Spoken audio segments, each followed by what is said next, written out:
Assalamu alaikum and welcome back to another episode of Manifesting Muslimah. I'm your host, Zara Pedersen, and today I am going to be discussing 3 very common mistakes that I see people do when they want to start practicing the law of attraction, or perhaps something that is keeping them from really practicing the law of attraction from a more beneficial place. So it could be something that's basically slowing down the process of the law of attraction and then eventually can lead to some people giving up. Okay, so I'm not going to talk too much before I get in. The only thing I will say is that I'm sharing these things because I see it very, very often. People will ask me questions about this very often, and I see that this is the way people generally talk about the law of attraction in their own mindsets and their own practice. So I'm talking about it so that in case you're also out there doing these things, you can course correct and get more bang for your buck as you're practicing these theories in accordance with the Islamic perspective, of course. So we're going to go straight in with the first thing, and that is that you believe that it is all a mindset, a vibe, energy thing. The law of attraction quite often is described, if you just look anywhere, very roughly, generally speaking, described as you are what you think, which I can appreciate why it is explained that way. However, there is more to the law of attraction than that. Now, the basis for that explanation is, of course, that you understand the theories behind it and you understand what is meant by it when you say, it's all about your mindset and beliefs. Okay, so here's the general gist is, of course, that we as people are driven by something. The thing that drives us is usually our mindset, our belief systems, the things that we think on a repetitive basis. And when I say that, I of course mean if you believe that sharks are dangerous, you don't jump in water, there are sharks in. So the belief and understanding and thinking that sharks are dangerous, and if I jump in water where there are sharks, I will be eaten by the sharks, it's going to stop you from taking a specific action. Now, even if somebody comes and tells you, no, these sharks don't eat you unless you provoke them, or they won't bite you unless you provoke them, you might still have this general understanding in the back of your mind that sharks are dangerous. And as a result, you might still not jump in that water. I know I wouldn't. But, some people do. They'll still go in shark infested waters because they're like, oh, but I'm not, I'll just gently guide them. You've seen the videos, you've seen all that stuff online, and good for you if you want to do that. That's not a me thing, because, well, not just because of the sharks, I just don't like the deep ocean. It scares me a little bit. But that's a whole other topic we don't have to get into right now. But the whole purpose of that is to say that our beliefs drive certain actions and keep us from taking certain actions as well. If you believe that somebody is a very good person, if you believe that like a celebrity that you've seen online or on TV or listen to their music or whatever, and you get this vibe that they're generally good people, you might be inclined to think, I could get along with this person really, really well, so that if you ever saw them in person, you might be driven to take the action of going over and introducing yourself and saying hello, because you don't feel threatened by that person. However, if you meet a celebrity that you get kind of the vibe of like, they just basically tell you to fuck off, like for instance, Kanye West, that's just my personal belief, so you can take from it what you want. But if you believe that person seems rude or seems sort of standoffish, then you might be like, you know what, I'm not going to go over there and take this specific action. If you believe that something is available to you, you will go for it. If you believe that something is not available to you, there's less chances of you actually taking the action and going for it. And this is how our thoughts, our mindsets, our belief system can either drive our action or hold our action back. And so the thought of you are what you think becomes more of the practice of what is your mindset and your belief system telling you that within an everyday sort of humdrum life, what is your mindset keeping you from doing, and maybe also pushing you towards, and that could be pushing you towards more bad things or sometimes good things, and holding you from bad things and sometimes good things. So that is the understanding of it. We have to understand that it is not just a thought-based principle. It is that at the base of it all, the thoughts lie there as the ignition for our actions. or the lack of those actions. And when we understand that, we then understand as well that the law of attraction is also based on action. It is not just the thoughts, it is what the thoughts bring with them. Okay, this is there's also like a sub point to this, which is also that within the law of attraction, which I would call it point 1B if the other one was 1A, or it could just be the second point. It doesn't really matter.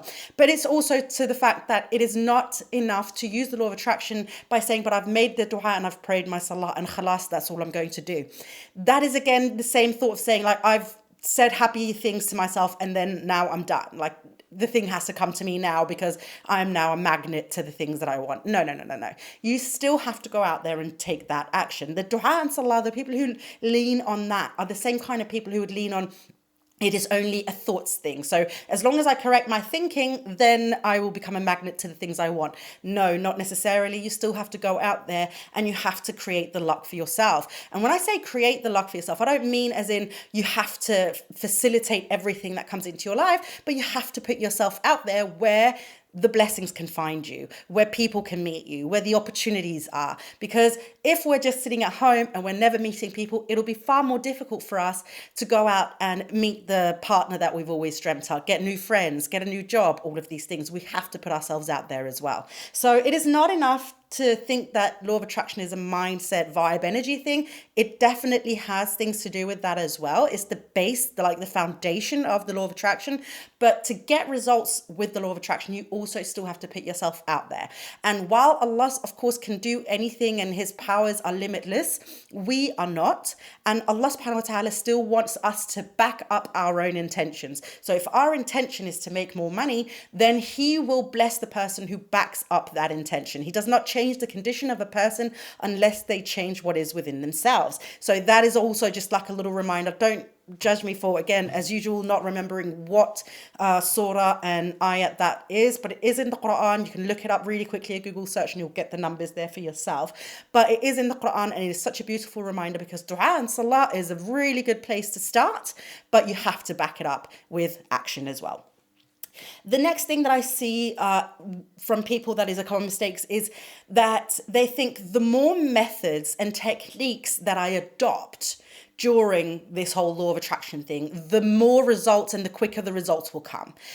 So when I'm talking about tools and techniques, I'm saying, so you pray the dua, you pray istikhara, you pray tahajjud, and then you also have a vision board, you also do affirmations, then you do visualization, and then you also read this book about hypnosis, and then you also, by the way, do this thing. And all of a sudden, you've got a toolbox full of like 10, 20, 15 things, whatever, and you're trying to do all of them in exchange for each other. Like, oh, I can't be bothered doing this today, so I'll do this other thing. Now, in theory, we feel like that should make us more powerful and it'll change our mindset quicker and it'll put us in that energetic alignment with the thing that we're trying to manifest quicker. The problem is, though, that all of these tools, even dua and salah, let's be real about this, takes time to get right. So while we might be really good at praying our salah, or we might go in through a phase where we're like, yeah, I'm praying the 5 times a day and I'm really into my salah and I'm like energetically there and it's very meditative for me and I can do all the things. That doesn't come immediately. Quite often it's something that we need to practice to be able to shut our minds off and completely devote that time specifically and only to Allah subhanahu wa ta'ala. Now, you might be very good at this and, I can only aspire to be that good myself, but I'm going to be very real with you that I know that for a lot of people, it can be very difficult to shut our mind off even when we're doing salah. So while we're doing salah, we might see a little bit of crumbs or something out the corner of our eye on the floor. And we're like, oh yeah, I said to myself, I was going to vacuum. Oh, can I do that now? No, well, I'll do that after because I'm going to run out and get the groceries, what was the thing I was forgetting? I had to get in the groceries. It was the milk and then some other thing. There was another thing. What was it again? And so very quickly, our mind wanders. That is such a human thing. And a lot of you can probably recognize that. You can probably recognize that when you're doing your salah, while you're trying to be 100% just in there and thinking about Allah and the fact that you're praying and what you're doing and what you're there for, it is very easy for us to get distracted. Maybe there's a sound, there's a car out on the street, maybe your phone's ringing or vibrating on the table next to you and you're like, oh, I wonder if that was the message that I was waiting for. Maybe the kettle was on and you forgot to turn it off. There's a light in your face. I don't know. So even something as the salah, which I would say more of us are probably more in the rhythm of doing, maybe not 5 times a day, but we're used to having the salah. A lot of us might have been raised with it. Some of us have, chosen this lifestyle and reverted to it. It is still a practice that takes some skill to really get right. And that's not to say that you're doing it wrong if your mind wanders. It's to say even a salah, that is also obviously a part of law of attraction because we're aligning ourselves with the one force, Allah subhanahu wa ta'ala. Even in that, we need to continue practicing that one skill, that one practice, right? And so the more tools we add onto it, which I'm not saying don't add tools, make your dua as well. Pray tahajjud, pray istikhara, do all the things that you want to do, of course. But when it comes to choosing more things on top of, make sure you're not burdening yourself with more stuff to do. I would 100% recommend that you do yet another thing outside of salah and dua, and that could be anything from visualization. I'm personally a massive fan of visualization because I can do it anywhere. Some people would like a vision board because they can do it one time and they can hang it. Some people would prefer affirmations. Some people would prefer whatever it might be. But the point is, choose one and stick to one and perfect the practice of that. The problem that happens when you start choosing too many is that you don't get good at any of them because you constantly switch and switch and switch. It's kind of like saying, I want to play an instrument, but instead of just devoting your time to one instrument, you're taking, piano lessons, but then at the same time, you've bought yourself a violin. And when you see your nephews, you're playing the drums. And then you go to your friend's house and that person plays the guitar and you're like, oh, I'd really like to play the guitar as well. And so ultimately, you're not learning any one of those instruments. You understand the theory, you might understand the notes, but when it comes to sitting down and actually playing any of these instruments, nothing really happens because you're jumping too quickly from one thing to another. So it is very important that you look at what practices that you want to do and stick to 1 to 2 of them and really devote your time to that and allowing that to take hold and allowing it to become a powerful tool for you. The more you keep swapping from one to another, the more you keep tripping yourself up and slowing yourself down. So that is the importance, I would say, from not getting too carried away. There's also, of course, all the trends and stuff like now it's the Lulu, there was the lucky girl syndrome, then there was something else before that. So choose one that works really, really well for you. I would say in the beginning, you might feel like, oh, I want to change it up a little because I'm trying something and it didn't quite work for me. So you'll usually get quite a good idea once you first get started. Maybe you do it for a week or 2 and you recognize this I'm actually struggling too much with. I know a lot of people who are struggling with journaling because they don't want to write, and that's fine. Or they don't know how to write it down because their minds are going too, like their thoughts are going too fast. So in reality, somebody like that might benefit more from a meditation or like a breath work or something like that actually gets them grounded instead of getting their thoughts, rambling quicker in their mind than what they already are. So in the beginning, experiment, see what works for you. You know yourself best. You know whether or not you take information in better by visualizing, by creating a mood board, by creating a journal where you're writing down your day. If it's a gratitude thing, if it's, no, I just need the dua and the salah and then a therapist, fine, whichever it is, but you'll know yourself better. So try and work in that direction first. Don't try and do something that feels alien to you from the get-go. Start with one thing. If it doesn't work, you can change it and you'll know if it works or not. Because if you're constantly struggling to get into it, then that's probably not the right thing for you. It has to be simple for you. It has to be something that you can integrate into your lifestyle without too much hullabaloo. So that's the other one. Don't try too many different methods and tools all at once. Choose one or two things and stick to it, and allow the muscle to grow. Allow the practice to grow. Allow yourself to become really good at that one or two things. And that's it. And keep it at that. And while it might look fun or romantic or whatever, what everybody else is doing, then that's fine. But as long as what you're doing is getting you the results, then it doesn't matter. All right. The last mistake that I've got for you today is that you might think, I'm just going to do the mindset work as it comes. So you're kind of foregoing it a little bit, and you're kind of opting out from that and choosing more of the, I want to call it like the romantic work. And I'm going to put that in quotation marks, but you can't see that. So I'm just telling it to you because it's a podcast, duh. But the romantic work is stuff like, for instance, affirmations. This is what I would call romantic work because it's kind of more fun, and you can just kind of read it and it will make you smile a little as you read it. And you might even feel really good about like hanging a little poster with some words on it and a little bit of fluff or whatever. And you're like, oh, that's cute. That's my mantra now and whatever. And so you're like, I'll just do the affirmations and eventually my mindset will move. Well, no, that's not how it works. I do have a whole episode on affirmations. If you haven't heard it, go back. I can't remember. Let me just see if I can figure out what episode that was for you. Hold on one second. It was called Everything Affirmations. You know what? I can't even tell you. So that was 1, 2, 3, 4, 5, 6, 7 episodes ago, but it's called Everything Affirmations. Go and listen to that if you haven't already, because there's also some mistakes that I see a lot of people doing when it comes to affirmation. So if you are an affirmation kind of girly, go listen to that episode. So much good content in that and valuable content for you. But the point that I was trying to say is the romantic work, that you kind of want to do that instead. You want to make the mood board. You want to look at the affirmations. You want to jump on a Delulu trend or the Lucky Girl trend on TikTok, because then you can film yourself doing it and it's kind of more fun and a little bit more glamorized, whatever. But the problem when we forego the mindset work is that the rest of the work will struggle to follow along. The base, as I said at the beginning with the first mistake about it only being a mindset vibe energy thing, is that it is still the base. It is the frame that we have to build upon, the foundation of what we're building upon. And this is why the longer you forego doing that work, the more you're going to slow yourself down as you continue, because it is difficult for you to make affirmations. Again, you can go back and listen to this episode, but I'll just refresh your mind if you've already heard it. It's very difficult for you to make an affirmation that truly works for you and really speaks into the problem for you or the issue that you're trying to deal with if you don't understand the issue yourself.